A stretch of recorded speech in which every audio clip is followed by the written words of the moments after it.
तो है guys, welcome back to my to videos. तो इस वीडियो में दोस्तों डिस्कस करने वाले हैं यहाँ पर कुछ इंपॉर्टेंट कंपनीज को और उनसे रिलेटेड कुछ इंपॉर्टेंट अपडेट्स हैं जिसकी बात करेंगे इस वीडियो में। तो चलिए दोस्तों वीडियो की शुरुआत करते हैं। सबसे पहली कंपनी की बात करते हैं। पहली कंपनी का नाम है दोस्तों वीबीएल, यानी कि Varun beverages limited. But VBL को डिस्कस करने से पहले अगर आपने अभी तक चैनल को सब्सक्राइब नहीं किया है तो चैनल को सब्सक्राइब करके बेल आइकन को प्रेस कर लो और सेबी रजिस्टर्ड टेलीग्राम चैनल को भी ज्वाइन कर लो, जिसका लिंक आपको डिस्क्रिप्शन में देखने को मिल जाएगा। और एक डिस्क्लेमर भी है, जो भी कंपनी से रिलेटेड न्यूज़ एंड अपडेट्स हम कवर करेंगे वो सारी न्यूज़ एंड अपडेट्स सिर्फ और सिर्फ एजुकेशन पर्पस के लिए है, सीखने के लिए है। तो इसको किसी भी तरह का इन्वेस्टमेंट एडवाइस मत समझना, आप खुद से रिसर्च और एनालिसिस भी कर सकते हैं। चलिए दोस्तों वीडियो की शुरुआत करते हैं। सबसे पहले बात करते हैं वीबीएल से रिलेटेड कुछ इंपॉर्टेंट न्यूज़ एंड अपडेट्स के बारे में। सो दोस्तों अगर हम वीबीएल की बात करें तो आज के दिन और कल के दिन दोनों ट्रेडिंग सेशन में वीबीएल का परफॉर्मेंस हमें काफ़ी ज़्यादा डिसअपॉइंटिंग वाला देखने को मिला। और यही दोनों ट्रेडिंग सेशन में मार्केट सेंटीमेंट अगर देखोगे तो काफ़ी बेहतर आपको देखने को मिलेगा। तो मार्केट सेंटीमेंट अगर खराब रहता तो ये जो कंपनी में गिरावट देखने को मिल रहा है, ये गिरावट का नंबर हमें बढ़कर भी देखने को मिल सकता था। बट सबसे इंपॉर्टेंट सवाल यहाँ पर यह है कि कंपनी में अगर गिरावट हो रही है तो इस गिरावट के पीछे का रीज़न क्या है। तो सबसे पहले ये चीज़ समझो कि गिरावट कंपनी में पहली बात नया नहीं है। 52 वीक हाई से देखोगे तो गिरावट कंपनी में 25% से ज़्यादा की देखने को मिल जाएगी और ऑल टाइम हाई से देखोगे तो यही नंबर आपको 30% को भी क्रॉस करता हुआ नजर आएगा। तो ठीक ठाक गिरावट आपको वीबीएल में देखने को मिली है पिछले 1-1.5-2 साल में। ठीक है, अब ये गिरावट का सबसे बड़ा रीज़न है कंपनी का ग्रोथ। अगर ग्रोथ देखोगे पिछले 1 साल का तो कंपनी का रेवेन्यू मात्र 8% से ही हमें ग्रो करता हुआ नजर आया है। और वही पिछले 5 साल का CAGR अगर देखोगे तो यही का आपको लगभग 3 टाइम्स आपको देखने को मिल रहा है। 5 साल का रेवेन्यू ग्रोथ CAGR 27% है, प्रॉफिट ग्रोथ CAGR 51% है। बट वही पिछले 1 साल का रिकॉर्ड देखोगे प्रॉफिट ग्रोथ का, वो आपको 15% ही देखने को मिलेगा। तो कंपनी का ग्रोथ हमें जिस पेस पे देखने को मिलता था उस पेस पे तो देखने को मिल नहीं रही है। इनफैक्ट पिछले 1 साल में कंपनी ने सिंगल डिजिट से ही अपने रेवेन्यू को ग्रो किया है और ये चीज़ मार्केट को पसंद नहीं आई है। और इसी वजह से लगातार कंपनी में करेक्शंस हो रही है, क्योंकि कंपनी जब अच्छे अर्निंग्स दिखाती थी तो मार्केट ने इस कंपनी को वैल्यूएशन भी काफ़ी अच्छा दे रखा था। बट अर्निंग्स में स्लो डाउन हमें देखने को मिल रही है, तो इस वजह से मार्केट इस कंपनी के वैल्यूएशंस को कम कर रही है। ठीक है, अब इसके अलावा दोस्तों अगर हम बात करें वीबीएल के कुछ गाइडेंस के बारे में, तो वीबीएल ने स्नैक वाली जो सेगमेंट है उसके ग्रोथ को लेकर कुछ गाइडेंस दिया है कि अगले 2 से 3 सालों में वो टारगेट कर रहे हैं लगभग $100 मिलियन का रेवेन्यू इस पर्टिकुलर सेगमेंट से। और अभी के टाइम पे वीबीएल जो बिजनेस कर रही है वो इंडिया में भी कर रही है, इंडिया के बाहर भी कर रही है।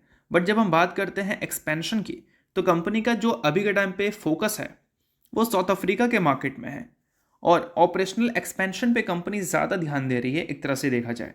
और इसके लिए कंपनी ने कई सारी कंपनी को एक्वायर भी किया है, जिसमें एक कंपनी थी वेबको नाम की, और उसके ज़रिए और भी कई सारी कंपनीज़ को उन्होंने एक्वायर किया है। तो एक चीज़ है कि इंडिया में जो कंपनी का वॉल्यूम ग्रोथ लगातार कम हो रहा है कैंपा कोला के एक्सपेंशन की वजह से, तो उसके देखते हुए वीबीएल ने इंडिया के अलावा इंडिया के बाहर अपने जो ऑपरेशनल है उसको थोड़ा सा बढ़ाने की कोशिश की है ताकि ग्रोथ को कंपनी मेंटेन कर सके। और वो अभी कंपनी मेंटेन नहीं कर पा रही है, इस कारण ही वीबीएल में गिरावट देखने को मिल रहा है। और हाल ही में जो वीबीएल ने अपने नंबर्स को रिपोर्ट किया था, हाल ही में क्या कल ही के दिन नंबर्स आया था, नंबर्स उतने भी खराब नहीं थे, बट नंबर्स के बाद जो ब्रोकरेज हाउस की ओपिनियन थी वीबीएल को लेकर वो थोड़ी सी हमें डिसअपॉइंटिंग देखने को मिली थी। जिसमें सिटी और जेफरीज की बात करें तो दोनों ने कंपनी के टारगेट को कट किया था, बट कई सारे एनालिस्ट ने जो रेटिंग्स दिया था उसमें किसी ने भी सेल रेटिंग नहीं दिया है, ये एक अच्छी बात है। बाकी ये सारी चीज़ों की वजह से गिरावट आपको वीबीएल में देखने को मिल रही है। बाकी वीबीएल के ग्रोथ को लेकर अगर आपको प्रॉपर एनालिसिस चाहिए तो कमेंट में वीबीएल लिख देना, किसी नेक्स्ट वीडियो में इस कंपनी के ग्रोथ को प्रॉपर हम लोग डिस्कस करेंगे। सो अब दोस्तों वीडियो में आगे बढ़ने से पहले बात कर लेते हैं एक सेबी रजिस्टर्ड टेलीग्राम चैनल के बारे में जिसका नाम है ट्रेडर बाजी। अब ये सेबी रजिस्टर्ड रिसर्च एनालिस्ट हैं जिनका रजिस्ट्रेशन नंबर आपको यहाँ पर देखने को मिलता है और इनको 8 साल से भी ज़्यादा का एक्सपीरियंस है ऑप्शन एंड स्विंग ट्रेडिंग में। साथ में 3000 से भी ज़्यादा लोगों को ऑलरेडी ये ट्रेन कर चुके हैं। तो इनके टेलीग्राम चैनल का जो लिंक है वो आपको डिस्क्रिप्शन में देखने को मिल जाएगा, लिंक के थ्रू जाकर जरूर इस चैनल को आप ज्वाइन कर लेना। ज्वाइन करने का सबसे बड़ा प्लस पॉइंट ये है कि काफ़ी सारी कंपनी के टेक्निकल्स को प्रॉपर एनालिसिस कर यहाँ अपडेट किया जाता है, जो कि अभी आपको यूट्यूब पे तो देखने को नहीं मिलता, जिसको आप यहाँ पर आकर ज़रूर चेकआउट कर सकते हैं। उसके अलावा दोस्तों मार्केट से रिलेटेड जो समरी होती हैं वो सारी चीज़ें आपको यहाँ पर देखने को मिलती हैं। मार्केट से रिलेटेड जो इंपॉर्टेंट न्यूज़ एंड अपडेट्स होता है वो भी आपको यहाँ पर देखने को मिलता है। साथ में सेबी रजिस्टर्ड टेलीग्राम चैनल है तो इनके कॉल्स वगैरह भी दिखते हैं, जिसको भी चाहो तो आप चेकआउट कर सकते हो। तो लिंक डिस्क्रिप्शन में है, लिंक के थ्रू जाकर बिल्कुल फ्री ऑफ कॉस्ट आप इस टेलीग्राम चैनल को ज्वाइन कर सकते हैं। तो चलिए दोस्तों बात करते हैं अगली कंपनी के बारे में। सो अगली कंपनी का नाम है दोस्तों बजाज फाइनेंस लिमिटेड। अब दोस्तों बजाज फाइनेंस की बात करें तो आज के दिन इस कंपनी का परफॉर्मेंस हमें कुछ खास अच्छा देखने को मिला नहीं था। बट वही कल के दिन ये कंपनी आपको काफ़ी ज़्यादा फोकस में रहती हुई देखने को मिल रही थी। क्यों भाई? क्योंकि कल के दिन कंपनी फोकस में इसलिए थी क्योंकि कंपनी का परफॉर्मेंस काफ़ी ज़्यादा अच्छा था और कंपनी के अर्निंग्स भी हमें देखने को मिलने वाली थी और अर्निंग्स को लेकर एक्सपेक्टेशन जो था वो भी हमें काफ़ी ज़्यादा अच्छा देखने को मिल रहा था।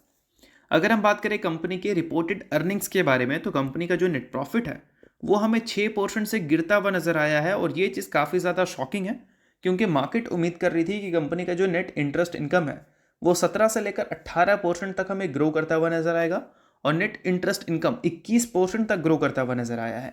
और वही कंपनी का जो प्रॉफिट है उसमें ग्रोथ हमें 21% तक की देखने को मिल सकती थी, ऐसा मार्केट उम्मीद कर रही है।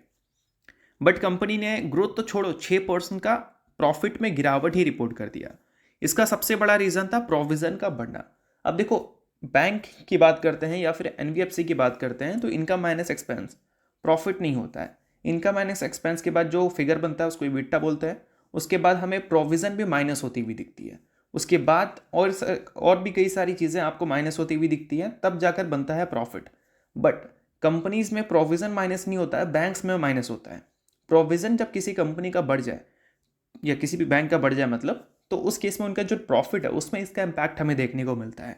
और इसी वजह से हायर प्रोविज़न की वजह से कंपनी के प्रॉफिट में एक अच्छा इम्पैक्ट देखने को मिला है, जिसमें ग्रोथ देखने को मिल सकती थी उसमें हमें फॉल देखने को मिला है। और इन सारी चीज़ों की वजह से इस बार का अर्निंग्स उतना भी कुछ खास हमें देखने को नहीं मिला है। इसके अलावा बात करें अगली कंपनी के बारे में तो उसका नाम है दोस्तों बीएससी लिमिटेड। हाल ही में बीएससी से रिलेटेड कई सारी न्यूज़ हमें देखने को मिली है, जिसमें एक न्यूज़ तो आप सभी ने सुन ही रखा होगा, बजट में ही देखने को मिला था कि एसटीटी का जो चार्जेस है वो हमें बढ़ता हुआ दिखा है, जिस कारण कई सारे लोगों को एक अच्छा खासा खर्चा करना पड़ेगा एफएनओ में ट्रेडिंग करने के लिए। मतलब एफएनओ में ट्रेडिंग आप कर सकते हो, उसके लिए कोई आपको एडिशनल खर्च नहीं करना है, बट पहले जो एफएनओ में ट्रेडिंग आप करते थे उसमें जो एसटीटी चार्जेस लगता था वो चार्जेस को बढ़ा दिया गया है 150% तक। और इस वजह से आपका एक्सपेंस अब ज़्यादा हमें देखने को मिलेगा अगर आप ट्रेड करते हैं एफएनओ में तो। और इन सारी चीज़ों की वजह से उम्मीद है कि आने वाले कल में जो बीएससी के एवरेज टर्नओवर हमें देखने को मिलते हैं उसमें 5% तक की गिरावट देखने को मिल सकती है। बट उसके अलावा और भी कुछ खबर हमें देखने को मिल रही है जिसके बारे में भी हम लोग बात कर लेते हैं। सेबी ने दोस्तों एनओसी दे दिया है। एनओसी दे दिया है एनएससी को। किस लिए भाई? आईपीओ लाने के लिए। कई सारी चीज़ें हमें देखने को मिल रही थी एनएससी और सेबी के बीच में, और इसी वजह से एनएससी का आईपीओ लगातार हमें डिले होता हुआ दिख रहा था। बट अब फाइनली सेबी की तरफ से एनओसी मिल चुकी है कि हाँ अब आप आईपीओ ला सकते हैं। तो जल्द ही अब हमें एनएससी की भी आईपीओ देखने को मिलने वाली है। तो ये एक चीज़ है जो कि आप नोट कर सकते हो बीएससी के साथ। अब आपको एनएससी भी मार्केट में ट्रेड करती हुई दिखेगी, आईपीओ उसका भी जल्दी हमें आता हुआ देखने को मिलेगा। उसके अलावा दोस्तों जो एसटीटी की वजह से डेरिवेटिव टर्नओवर में इम्पैक्ट की पॉसिबिलिटीज़ है वो हमें जब लागू होता हुआ दिखेगा तब उसका असर देखने को मिलेगा। बट अभी अगर देखोगे डेरिवेटिव टर्नओवर को जनवरी और फरवरी का, तो उसमें बीएससी ने चौंका दिया है सबको, क्योंकि जनवरी मंथ में जो एवरेज डेली प्रीमियम टर्नओवर हमें देखने को मिल रही है वो 28,768 करोड़ का देखने को मिल रहा है। ये नंबर आज तक कंपनी ने कभी भी नहीं दिखाया था। एक पर्टिकुलर डे में जो एवरेज हमें देखने को मिल रहा है बीएससी का जनवरी मंथ में प्रीमियम टर्नओवर का, वो 28,768 करोड़ है। इससे पहले जो हमें सबसे बेस्ट देखने को मिले थे वो अक्टूबर में देखने को मिले थे, जिसमें 20,400 करोड़ तक का नंबर था। इस बार 20,000 नहीं, सीधा 28,000 करोड़। और अभी फरवरी का एवरेज देखोगे तो वो 20,600 करोड़ देखने को मिल रहा है, यानी कि अक्टूबर के एवरेज से भी ऊपर है ये नंबर। अगर फरवरी भी अच्छा चल जाए और जनवरी तो अच्छा गया है, तो उस केस में क्या है कि Q3 छोड़ो, आने वाली जो Q4 के अर्निंग्स हैं उसमें बीएससी के नंबर हमें तोड़फोड़ वाले देखने को मिल सकते हैं, जो कि बहुत अच्छी बात होगी बीएससी के इन्वेस्टर के लिए। और दोस्तों अगर आपने अभी तक सेबी रजिस्टर्ड टेलीग्राम चैनल को ज्वाइन नहीं किया है तो उसको जाकर आप ज्वाइन कर लो। लिंक आपको डिस्क्रिप्शन में देखने को मिल जाएगा। लिंक के थ्रू जाकर चैनल को बिल्कुल आप फ्री में ज्वाइन कर सकते हैं। अब देखो दोस्तों, ये सारी चीज़ें मैं आपको इसलिए बता रहा हूँ क्योंकि ये सारी चीज़ें बीएससी के अर्निंग्स के ग्रोथ के लिए काफ़ी बड़ी पॉइंट है। जितना ज़्यादा टर्नओवर्स होगा बीएससी के प्लेटफॉर्म में, उतना ज़्यादा कंपनी के अर्निंग्स हमें बढ़ती हुई देखने को मिलेंगे। और अगर हम बात करें इस कंपनी के लेटेस्ट शेयर होल्डिंग पैटर्न में एफआईएस के स्टेक्स के बारे में, तो वहाँ पर एफआईएस अपने स्टेक्स को पिछले क्वार्टर में तो रिड्यूस करती हुई नजर आई थी, बट इस क्वार्टर में एफआईएस के स्टेक्स हमें बढ़ते हुए देखने को मिल रहे हैं। पिछले क्वार्टर में रिड्यूस इसलिए हुआ था क्योंकि मार्केट शेयर गिरने की पॉसिबिलिटी थी। वीकली एक्सपायरी के दिन को बदलने के लिए जो सेबी ने अप्रूवल दिया था उस वजह से मार्केट शेयर गिरने का चांसेस था बीएससी का, बट मार्केट शेयर गिरा नहीं, इनफैक्ट 1% से कंपनी का मार्केट शेयर बढ़ गया। इसी वजह से पहले के मुकाबले अब कंपनी के जो टर्नओवर्स हैं वो और भी बेहतर हमें देखने को मिल रहे हैं। और अगर हम डीआईएस की बात करें तो उनके स्टेक्स पिछले क्वार्टर में रैपिडली हमें बढ़ते हुए देखने को मिले थे, और वही इस क्वार्टर में भी एज इट इज़ हमें कंटिन्यू देखने को मिल रही है, जो कि काफ़ी अच्छी बात है बीएससी के इन्वेस्टर्स के लिए कि बड़े बड़े इंस्टीट्यूशंस की कन्विक्शंस कंपनी में काफ़ी अच्छी है। और दोस्तों इसके अलावा बात करें अगली कंपनी के बारे में तो नाम है दोस्तों angel one. Recently angel one ने अपनी Q3 के अर्निंग्स को रिपोर्ट किया था, बट अर्निंग्स के साथ कंपनी ने 1:10 के रेशो में स्टॉक स्प्लिट भी अप्रूव किया था। सो अगर आप इस कंपनी के इन्वेस्टर हो तो बेशक इस न्यूज़ को आप नोट कर सकते हो, इन्वेस्टर नहीं हो आप इग्नोर कर सकते हो, न्यूज़ थी इस वजह से मैंने बता दिया, बाकी ये किसी भी तरह का रिकमेंडेशन नहीं है। तो होप करता हूँ ये वीडियो आपको अच्छा लगा होगा, तो चलो लाइक कीजिए, पहली बार सब्सक्राइब कीजिए, वीडियो के लिए बहुत बहुत शुक्रिया।